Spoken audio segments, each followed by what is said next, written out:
এইফালে চোতালতে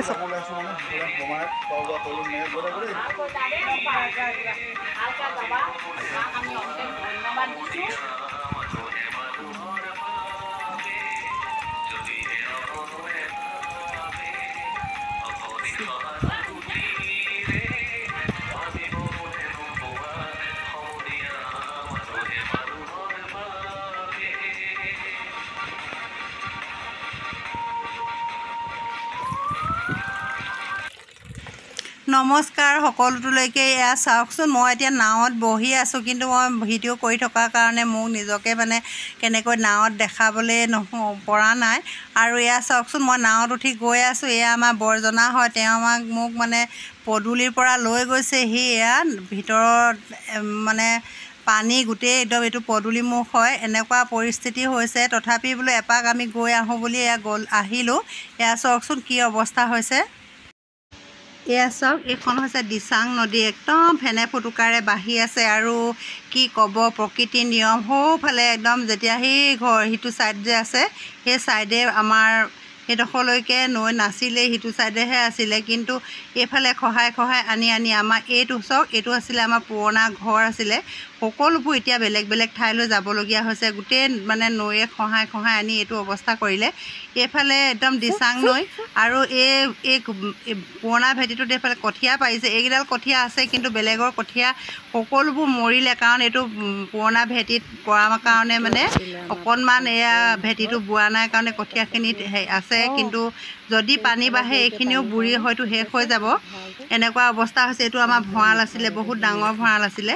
এনেকুৱা মানে হেৰি হৈ গৈছে। ইহঁতি আমাৰ এই ল'ৰাটো আৰু আমাৰ বৰ্তাকৰ ল'ৰাকেইটা আৰু এইফালে দৌদৌক এজনে গৈ মানে এই মথাউৰিটোৱেদি গৈ সকলোকে মানে সৰু সুৰা আমি কিবা এটা আনিছিলোঁ, আৰু সেই বস্তুখিনি স্থিতিত কৰিবৰ কাৰণে গৈ আছে। এয়া চাওকচোন, মই এই বস্তুবোৰ মানে হেৰি কৰি আছে। আৰু মই এই দিচাং নদীৰ কাষৰ এই মথাউৰিটোতে এয়া আমি মানে যিখিনি পাৰোঁ এই সামৰ্থ্য অনুসৰি ল'ৰাটোৱে ভাবিছিলে এই মানুহ কেইঘৰমানক 50 ঘৰমান মানুহক মানে সৰু সুৰা কিবা এটা হেল্প কৰোঁ বুলি এয়া আনিছিলে কেইটামান বস্তু।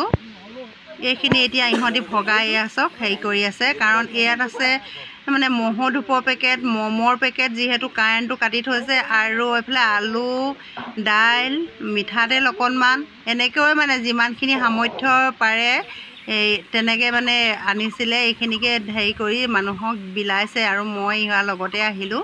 এয়া চাওকচোন, এইখন দিচাং নৈ কেনেকুৱাকৈ বাঢ়ি আছে। একদম কি কৰিব, দিচাঙৰ কাষৰ এই মথাউৰিটো অকণমান আছে, আৰু বেক চাইডে যিহেতু দিৰৈ নৈখন আছে, দিৰৈ নৈখনো ফেনে ফুটুকাৰে বাঢ়ি পাছফালৰ পৰা পানী মানে গোটেই মানুহৰ ঘৰ দুৱাৰ বুৰি অৱস্থা নাই। একদম উপায় নাইকিয়া হৈছে, কিনো কৰিব। তাকে বোলো এপাক আহোঁচোন বুলি আহিলোঁ। আৰু ইয়াত এইখিনি ম'ম' পেকেট, ধূপ, দাইল, আলু এনেকৈ মানে 50 ঘৰমান মানুহৰ কাৰণে হেৰি কৰা হৈছে। এই পলিথিনত ভৰাইছে সকলোৱে লগ লাগি, আৰু ইহঁতি পানীত মানে নাৱত গৈ গৈ সকলোকে দিব। আৰু যে ক'তনো এই মানুহক দি হেৰি কৰিব পাৰিব, হ'লেও আৰু অকণমান মনটোৱে মানে কিবা এটা যেন হেৰি কৰিম। ইহঁতৰ আছে, সকলোৱে আছে, কোনো নাইকিয়া মানুহ নহয়, সকলোৱে আছে। কিন্তু এতিয়া এনেকুৱা পৰিস্থিতি হৈছে যে বজাৰলৈ যাব নোৱাৰে।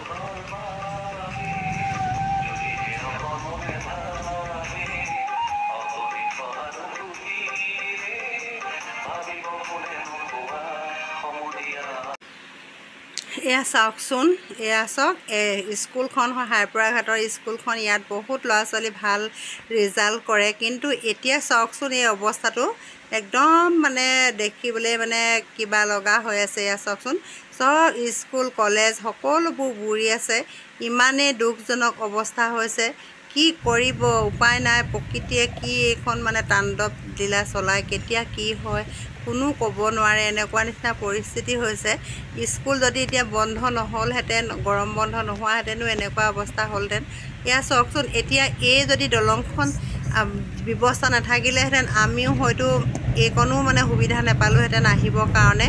কাৰ কি হৈছে কি নাই হোৱা চাবলৈ আহিবলৈ ৰাস্তা নাই, পদূলি নাই। এই দলংখন যেতিয়া এই দুবছৰ কেইবছৰ হৈছে, এইখন দিয়াৰ কাৰণেহে এতিয়া অকণমান সংযোগ হৈ আছে এই মানুহখিনি। নহ'লেতো এইফালে দিৰৈ দলংখন হৈছিলে যদিও সেইখনো আলি বুৰি আছে। এই ছাইডটো অকণমান শুকান হৈ থকাৰ কাৰণে এই ছাইডে মানুহ অকণমান যাব পাৰিছে। এনেকুৱা এটা পৰিস্থিতি হৈছে চাওকচোন। ইমানেই মানে পানী, কিনাৰে কিনাৰে চবফালে পানী। ৰাস্তাটো মানে গাড়ী মটৰ চলাবলৈও কিবা ভয় ভাৱেৰে চলোৱা হৈছে আৰু এনেকুৱা মানে এটা হেৰি হৈছে। চাওক ইমান পানী হৈ আছে, এইখিনি চাওকচোন। এতিয়া আমি ঘৰলৈ ঘূৰি আহি আছোঁ। যিহেতু সন্ধিয়া সময় হৈ আহি আছে, মানে সোনকালে ঘৰলৈ ঘূৰি আহি আছোঁ। আৰু মানুহবোৰৰ দুখ কষ্ট দেখি বহুতো বেয়া লাগিলে। আৰু ইমানতে মোৰ ভিডিঅ'টো সামৰণি মাৰিলোঁ। অহা ভিডিঅ'ত পুনৰ লগ পোৱাৰ প্ৰতিশ্ৰুতিৰে বাই বাই।